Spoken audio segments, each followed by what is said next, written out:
ಶಂಕರ್ ಅವರು ಇಲ್ಲಿವರೆಗೂ already cinema ಯಾರೆಲ್ಲ ನೋಡಿದ್ದಾರೆ ನಿಮ್ಮ ತಂಡದೊಳಗೆ ಅಥವಾ ಹೊರಗಿನವರಿಗೆ ಒಂದಷ್ಟು ಜನಕ್ಕೆ ತೋರಿಸಿದ್ದೀರಾ, ಒಂದು ಪ್ರತಿಕ್ರಿಯೆ ಬರ್ತಾ ಇರೋದು ಏನಂದ್ರೆ ಕನ್ನಡ ಸಿನಿಮಾ ರಂಗದಲ್ಲಿ ತುಂಬಾ ಸುದ್ದಿ ಆಗಬಹುದಾದಂತ ಎಲ್ಲಾ ಕ್ವಾಲಿಟಿ ಇರುವಂತ ಒಂದು ಸಿನಿಮಾ ಮಾಡಿದ್ದಾರೆ. ಉಮೇಶ್ ಬಣ್ಕರ್ ಸರ್ ಈಗಷ್ಟೇ ಕಾರ್ಯಕ್ರಮಕ್ಕೆ ಆಗಮಿಸಿದ್ದಾರೆ, ಅವರಿಗೂ ಕೂಡ ಪ್ರೀತಿಯ ಸ್ವಾಗತ. ಟೆನ್ಷನ್ ಇಲ್ಲ, ಆರಾಮಾಗಿ ಮಾತಾಡಿ, ಕೆಲಸ ಚೆನ್ನಾಗಿ ಮಾಡಿದ್ದೀರಾ, ಆರಾಮಾಗಿ ಮಾತಾಡಿ. ಎಲ್ರಿಗೂ ನಮಸ್ಕಾರ. ಈಗ ಆಲ್ರೆಡಿ ಟೀಸರ್ ಬಿಟ್ಟಿದ್ದೀವಿ. ಟೀಸರ್ ಟೈಮಲ್ಲಿ ಮೊದಲೇ ಹೇಳ್ದಂಗೆ ಒಬ್ಬ ಡೈರೆಕ್ಟ್ರ್ ಏನೇ ಕನ್ಸು ಕಾಣ್ಬೋದು, ಅದಕ್ಕೆ ವಿಟಮಿನ್ ಅನ್ನೋದು ಎಷ್ಟು ಇಂಪಾರ್ಟೆಂಟ್ ಆಗುತ್ತೆ ಅನ್ನೋದಕ್ಕೆ ಆವತ್ತು ಹೇಳಿದೊಂದು ಮಾತು. ನಾನು ಏನೇ ಒಂದು ಸಿನಿಮಾ ನಿರ್ದೇಶನ ಮಾಡೋದು ನಿಜವಾದ ನಿರ್ದೇಶಕರು ಯಾವತ್ತಿದ್ರು ಜ್ಯೋತಿ ಆರ್ಟ್ ಸಂಸ್ಥೆ ಶ್ರೀನಿವಾಸ್ ಸರ್ ಅಂತ ಅವತ್ತು ಹೇಳಿದೆ ಈ ಮಾತು. ಇವತ್ತು ಹೇಳೋಕ್ಕೆ ಇಷ್ಟಪಡ್ತೀನಿ. ಯಾಕಂದರೆ ಆ ಒಂದು ಜಾನರು 80s 90s ಮೇಲೆ ನಾನು ಸಿನಿಮಾ ಮಾಡ್ತೀನಿ ಅಂತಂದರೆ ಅಷ್ಟು ಈಜಿಯಾಗಿ ಅಷ್ಟು ಇನ್ವೆಸ್ಟ್ಮೆಂಟ್ನ ಯಾರೂ ಕೂಡ ಅಷ್ಟು ಈಜಿಯಾಗಿ ನಂಬಿ ಯಾರೂ ಬಂಡವಾಳ ಹೂಡಲ್ಲ.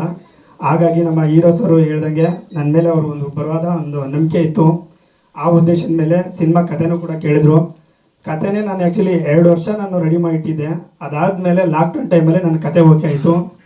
ಆ ಕತೆ ಓಕೆ ಆದಮೇಲೆ ನಾನು ಕಂಪ್ಲೀಟ್ ತಿರ್ಗಾ 3 ವರ್ಷ ನಾನು 2 ವರ್ಷ ಸರಿ ಮತ್ತೆ ತಿರ್ಗಾ ನಾನು ರೀವರ್ಕ್ ಮಾಡಿದೆ ಕತೆ ಮೇಲೆ. ಅದಾದಮೇಲೆ ನನಗೆ ಈ ಸಿನಿಮಾ ಪ್ರೊಸೆಸ್ ಶುರು ಮಾಡಿದ್ವಿ. ಎಲ್ಲ ಆಲ್ಮೋಸ್ಟು ಉಡುಪಿ, ಕುಂದಾಪುರ, ಆಮೇಲೆ ಕಂಪ್ಲೀಟ್ ಇದು ಸೆಟ್ಟಲ್ ಮಾಡಿರೋಂಥ ಸಿನಿಮಾ ಆಗಿದೆ. ನಾವು ಉಡುಪಿದು ಒಂದು ಸಣ್ಣ ಇನ್ಸಿಡೆಂಟ್ ಹೇಳ್ಬಿಡ್ತೀನಿ. ಈ ಸಾಂಗ್ ಮುಗಿಸ್ಕೊಂಡು ನಾವು ಉಡುಪಿಗೆ ಹೋಗ್ಬೇಕಾಯಿತು. ಇದು ಕಂಪ್ಲೀಟು ಮಳೆಯಲ್ಲಿ ನಡೆಯುವಂಥ ಸಿನಿಮಾ ಆಗಿರೋದ್ರಿಂದ ಅದ್ರ ಜೊತೆಗೆ ಕಂಪ್ಲೀಟು 90% ನೈಟಲ್ಲೇ ಶೂಟ್ ಮಾಡಬೇಕಾಗಿತ್ತು. ಆ ಉದ್ದೇಶಕ್ಕೆ ನಾವು ಸೋನೆ ಮಳೆ ಬೇಕಾಗಿತ್ತು. ನಾವು ಟೆಕ್ನಿಕಲಾಗಿ ನಾವೆಲ್ಲ ಪ್ರೊವೈಡ್ ಮಾಡ್ಕೊಂಡು ಹೋಗಿದ್ರು ಕೂಡ ಆ ಟೈಮಲ್ಲಿ ಮಳೆಗಾಲ ಇತ್ತು. ಆ ಟೈಮ್ಗೆ ನಾನು ಶೂಟಿಂಗ್ ಪ್ಲ್ಯಾನ್ ಮಾಡ್ಕೊಂಡಿದ್ದೆ. ಒಂದು ಫುಲ್ಲು ವೈಟ್ ಶರ್ಟ್ ಬೇಕಾಗಿತ್ತು. ಆಲ್ಮೋಸ್ಟ್ ಉಡುಪಿಲೆಲ್ಲ ಬೋಟಿಂಗ್ ಎಲ್ಲ ಮೂವ್ಮೆಂಟ್ ಇರಲಿಲ್ಲ, ಯಾಕಂದರೆ ಅವಾಗೆಲ್ಲ ತುಂಬ ಮಳೆ ಇರೋದ್ರಿಂದ ಎಲ್ಲ ಸ್ಟಾಪ್ ಆಗಿತ್ತು ಬೋಟ್ಗಳೆಲ್ಲ. ಆ ಒಂದು ವ್ಯೂ ಪಾಯಿಂಟಲ್ಲಿ ಒಂದು ಅಂದರೆ ಸಿಂಗಲ್ ಶಾರ್ಟಲ್ಲಿ ಒಂದು ಕ್ಯಾರೆಕ್ಟ್ರು ಒಂದು ಬೋಟ್ ಒಳಗೆ ಹೋಗ್ಬೇಕಾಯಿತು. ಆ ಒಂದು ಶಾರ್ಟ್ ತೆಗಿಬೇಕಾಯಿತು. ಇನ್ನೇನು ಎಲ್ಲ ಮುಗಿಸಿದ್ದೀನಿ, ಆ ಒಂದು ಫೈನಲ್ ಶಾರ್ಟ್ ತೆಗಿಬೇಕಾಯಿತು. ಇಮಿಡಿಯೇಟ್ಲಿ ಅಲ್ಲಿರೋರೆಲ್ಲ ಬಂದ್ಬಿಟ್ರು, ಊರವರೆಲ್ಲ ಅಕ್ಕಪಕ್ಕ ಸುತ್ತಮುತ್ತವರೆಲ್ಲ ದಿಢೀರ್ ಸಿಕ್ಕಾಪಟ್ಟೆ ಜನ ಬಂದ್ಬಿಟ್ರು. ನಮಗೆ ಗೊತ್ತಿಲ್ಲ ಯಾಕೆ ಇಷ್ಟೊಂದು ಜನ ಬಂದ್ಬಿಟ್ರು ಅಂತ ನಮ್ಗೆ ಭಯ ಆಗೋಯ್ತು. ನೋಡಿದ್ರೆ ಅಲ್ಲಿರೋ ನಾವು ಒಂದು ಲೈಟಿಂಗ್ ಏನು ಹಾಕಿದ್ದೀವಲ್ಲ, ಆ ಲೈಟಿಂಗ್ ಬೆಳಕಿಗೆ ಆ ಒಂದು ಹೊಗೆ ತುಂಬ್ಕೊಂಡಿರೋ ನಾವು ಸ್ಮೋಕ್ ಹಾಕ್ತೀವಿ. ಆ ಸ್ಮೋಕಿಗೆ ಎಲ್ಲಿ ಬೋಟಲ್ಲೆಲ್ಲ ಬೆಂಕಿ ಎತ್ಕೊಂಡ್ಬಿಟ್ಟಿದೆ ಅಂದ್ಬಿಟ್ಟು ಇರೋ ಬರೋರೆಲ್ಲ ಬಂದ್ಬಿಟ್ಟಿದ್ದಾರೆ. ಅಲ್ಲಿ ಏನು ದೊಡ್ಡ ಇನ್ಸಿಡೆಂಟ್ ಆಗಿದೆ ಅಂದರೆ ಬಿಫೋರ್ ಅದಕ್ಕೂ ಮುಂಚೆ ಬೋಟ್ಗಳೆಲ್ಲ ಸುಟ್ಟೋಗಿತ್ತಂತೆ. ಆ ಉದ್ದೇಶಕ್ಕೆ ಇಲ್ಲೂ ಮತ್ತೆ ಇದೇ ಥರ ಆಗ್ಬಿಟ್ಟಿದೆಯಲ್ಲ ಅಂತ ಅಂದ್ಬಿಟ್ಟು ಬೈಕ್ಗೆ ಇರೋ ಬರೋರೆಲ್ಲ ಬಂದ್ಬಿಟ್ಟಿದ್ದಾರೆ. ಜಸ್ಟು ನಾವಲ್ಲಿ ಅವ್ರು ಬರೋ ಮೂಮೆಂಟ್ಗೆ ಎಲ್ಲರನ್ನೂ ನಾನು ಪ್ಯಾಕಪ್ ಮಾಡಿಸ್ಬಿಟ್ಟೆ ಇಮಿಡಿಯೇಟ್ಲಿ. ಬಟ್ ಏನಂದರೆ ಒಂದು ಭಯ, ಯಾಕಂದರೆ ಇಲ್ಲಿ ಬೆಂಗಳೂರಿಂದ ನಾವು ಔಟ್ಸೈಡ್ ಬೇರೆ ಹೋಗಿರ್ತೀವಿ. ನಮಗೆ ಎಲ್ಲರೂ ಟೆಕ್ನಿಕಲ್ ಇಂಪಾರ್ಟೆಂಟು, ನಮ್ಮ ಟೀಮ್ ಅವರೆಲ್ಲ ಮೊದಲು ಅವ್ರು ಇಂಪಾರ್ಟೆಂಟ್ ಆಗಿರ್ತಾರೆ. ಬಟ್ ಅವ್ರ ಸೇಫ್ಟಿ ನಮ್ಗೆ ಮೊದಲು ನಾವು ನೋಡಬೇಕಾಗಿರುತ್ತೆ. ಸಡನ್ನಾಗಿ ಆ ಒಂದು ಶಾರ್ಟ್ ನಾನು ಓಕೆ ಆಗೋಯ್ತು. ಆ ಟೈಮಿಗೆ ಬಂದ್ಬಿಟ್ಟು ಇವರು ಸ್ಟಾಪ್ ಮಾಡಿಬಿಟ್ರು. ನಾನು ಅಂದ್ಕೊಂಡಿದ್ದು ಶಾರ್ಟ್ ಸಿಕ್ತು, ಇಲ್ಲಿ ಸ್ಟಾಪ್ ಮಾಡಿದ್ರು.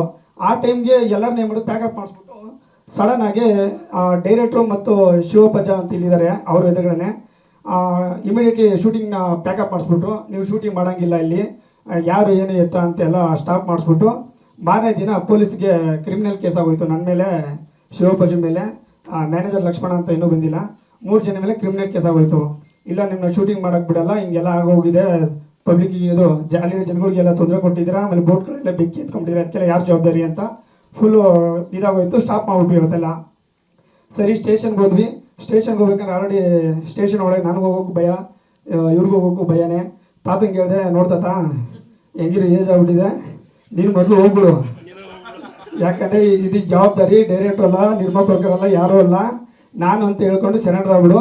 ನಿನ್ನ ಏಜ್ ನೋಡ್ತಿದ್ದಂಗೆ ಅಯ್ಯೋ ಈ ಅಪ್ಪನ ಮೇಲೆ ಏನು ಕೇಸ್ ಹಾಕಿ ನಾವೇನು ಮಾಡೋದು, ಜೈಲಿಗೆ ಹಾಕೋದು ಅಂದ್ಬಿಟ್ಟು ಈಚೆ ಬಿಟ್ಬಿಡ್ತಾರೆ ಅಂತೆ. ಆದರೆ ಕಿರಾಡಿತ ಇದ್ದಾರಲ್ಲ, ಸಿಗಾಕಂತೀವಿ, 3 ಜನನೂ ಸಿಗಾಕೊಂಬಿಡೋಣ ಅಂದ್ಬಿಟ್ಟು ನನ್ನನ್ನು ಸೇರಿಸಿ ಮ್ಯಾನೇಜರ್ ಲಕ್ಷ್ಮಣನ ಜೊತೆ ಸೇರಿಸಿ ಒಳಗೆ ಕೇಳ್ಕೊಂಡಿದ್ರು.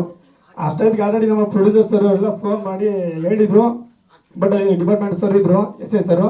ಬಟ್ ಒಂದು ಮಾತು ಹೇಳಿದ್ರು, ನನ್ನ ಸರ್ವೀಸಲ್ಲೇ ಉಡುಪಿಯಲ್ಲಿ ಮೊದಲು ವಧೆ ತಿಂದು ಆಮೇಲೆ ಅವರೇ FIR ಆಗ್ತಾರಂತೆ.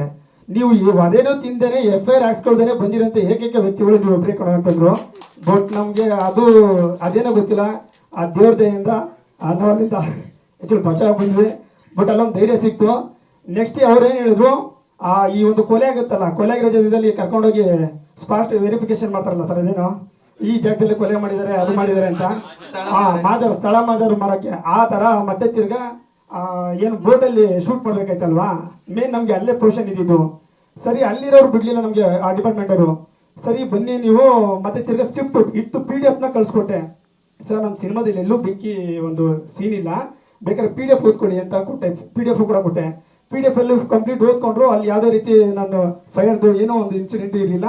ಸರಿ ಸ್ಮೋಕ್ ಯಾಕೆ ಅಷ್ಟೊಂದು ಬಂದಿದೆ ಸರ್, ನಮ್ಮ ಸಿನಿಮಾದು ಲೈಟ್ಗಳು ದೊಡ್ಡ ದೊಡ್ಡ ಲೈಟ್ಗಳು ಇರ್ತವೆ, ಬಟ್ ಸಣ್ಣ ಒಂದು ಹೊಗೆ ಬಂದರೂ ಕೂಡ ನಿಮ್ಗೆ ಅಷ್ಟೊಂದು ದೊಡ್ಡದಾಗಿ ಏನೋ ಕಾಣಿಸ್ಕೊಳುತ್ತೆ. ಸರಿ ನಿಮ್ಗೆ ಅದನ್ನು ಪ್ರೂವ್ ಮಾಡ್ತೀನಿ ಅಂದ್ಬಿಟ್ಟು ಸೀದಾ ತಿರ್ಗಾ ಮಾಡಿ ಪಾರ್ಗಳನ್ನ ತಗೊಂಡೋಗಿ ಆ ಜಾಗದಲ್ಲಿ ಇಟ್ಬಿಟ್ಟು ಲೈಟ್ ಆನ್ ಮಾಡಿ ಹೊಗೆ ಸ್ಮೋಕ್ ಹಾಕ್ಬಿಟ್ಟು ಹಿಂಗೆ ಬರುತ್ತೆ ಅಂತ ತೋರಿಸಿದ್ವಿ. ಓ ಇದಕ್ಕೆ ನಾವು ಇಷ್ಟು ಮಿಸ್ಕಮ್ಯುನಿಕೇಶನ್ ಮಾಡ್ಕೊಂಡಿದ್ದು. ಸಾರಿ ಕಣ್ರಪ್ಪ, ಆಯಿತು ನೀವು ಮಾಡ್ಕೊಳ್ಳಿ, ನಾನು ಹೇಳ್ಬಿಟ್ಟು ಕಮಿಟಿಯಲ್ಲಿ ಮಾತಾಡಿ ನಿಮಗೆ ಶೂಟಿಂಗ್ಗೆ ಪರ್ಮಿಷನ್ ಕೊಡ್ತೀನಿ ಅಂತ ಹೇಳಿದ್ರು. ಸರಿ ಅದಾದ್ಮೇಲೆ ಏನೋ ಧೈರ್ಯ ಬಂತು ಶೂಟಿಂಗ್ ಮಾಡೋಣ ಅಂತ ಬರ್ತಾ ಇದೀವಿ. ಮತ್ತೆ ಇವ್ರು ಯಾರಲ್ಲ ಸಾಹೇಬರು, ಇವರು ಸುಮ್ಮನೆ ಇಲ್ಲದೆ ನಮ್ಗೆ ಹೆಂಗೋ ಪರ್ಮಿಷನ್ ಕೊಟ್ಟವ್ರೆ. ಅಲ್ಲಿ ಬೋಟ್ಗೆ ವೆಲ್ಡಿಂಗ್ ಹೊಡಿತಾ ಇದ್ರು. ನಾವೆಲ್ಲ ಬಂದ್ಬಿಟ್ಟಿದ್ವಿ ಹೆಂಗೋ ಧೈರ್ಯ ಮಾಡ್ಕೊಂಡು ಶೂಟಿಂಗ್ ಶುರು ಮಾಡೋಣ ಅಂತ. ವೆಲ್ಡಿಂಗ್ ಹೊಡೆಯೋದೆಲ್ಲ ನೀಟಾಗಿ ಮೊಬೈಲ್ ತೆಗೆದುಬಿಟ್ಟು ರೆಕಾರ್ಡ್ ಮಾಡ್ಕೊತಾವ್ರು ಹಿಂಗೆ ಇಟ್ಕೊಂಡು ಹಿಂಗೆ ಅಂತ. ನನ್ಗೆ ಗೊತ್ತಿಲ್ಲ ಇದು ಯಾಕೆ ಅಲ್ಲಿ ನಿಂತ್ಕೊಂಡವ್ರು ಅವರು ಅಂತ. ಶೂಟಿಂಗ್ ನಡೀತಿದ್ದೆ ಬಾದ ಬೇಗ ಅಂದರೆ ಎಲ್ಲ ರೆಕಾರ್ಡ್ ಮಾಡ್ಕೊಂಬಿಟ್ಟು ಅಲ್ಲಿ ಮೇಸ್ತ್ರಿನೆಲ್ಲ ಹೆಸರಿನೆಲ್ಲ ಕೇಳ್ಕೊಂಬಿಟ್ಟು ಗೊತ್ತಿದ್ದಂಗೆ ರೆಕಾರ್ಡ್ ಮಾಡ್ಕೊಂಬಿಟ್ಟಾರೆ. ಬಂದ್ಬಿಟ್ಟು ನೋಡು ಡೈರೆಕ್ಟ್ರೆ, ನಾವು ಬರೀ ಒಂದು ಸ್ಮೋಕ್ ಹಾಕಿದಕ್ಕೇನೆ ಇಲ್ಲಿವರೆಗೂ ತಂದವ್ರೆ, ಇವ್ರು ವೆಲ್ಡಿಂಗ್ ಹೊಡಿತವ್ರೆ, ಬೆಂಕಿ ಎಲ್ಲ ಯಾರ್ತೈತೆ, ಇವ್ರಿಗೆ ನಾವು ಏನು ಮಾಡೋದು, ನಮ್ಮ ಸೇಫ್ಟಿಗೆಲ್ಲ ನಮ್ಗೆ ಬೇಕಲ್ವಾ ಅಂದೆ. ನಮ್ಮ ಸಿನಿಮಾದಲ್ಲಿ ಇಂಥವ್ರು ಬೇಕು ಸೀನಿಯರು, ನಿಮ್ಮ ಎಕ್ಸ್ಪೀರಿಯನ್ಸ್ ನಮ್ಗೆ ತುಂಬ ನನಗೂ ಇಷ್ಟ ಆಯ್ತು ಅಂದ್ಬಿಟ್ಟು ಜೊತೆಗೆ ಹಾಕೊಂಡು ಹೋದ್ವಿ. ಮತ್ತೆ ಅಲ್ಲಿ ಸಿನಿಮಾ ಶುರು ಮಾಡಿದ್ವಿ. ಕೊನೆಗೆ ಅಲ್ಲಿ ಏನು ಅಂದ್ಕೊಂಡಿದ್ದು ಪೋರ್ಷನ್ ಮುಗಿಸ್ಕೊಂಡು ನಾವು ಇಮಿಡಿಯೇಟ್ಲಿ ಕುಂದಾಪುರ್ಗೆ ಶಿಫ್ಟ್ ಆಗ್ಬಿಟ್ವಿ.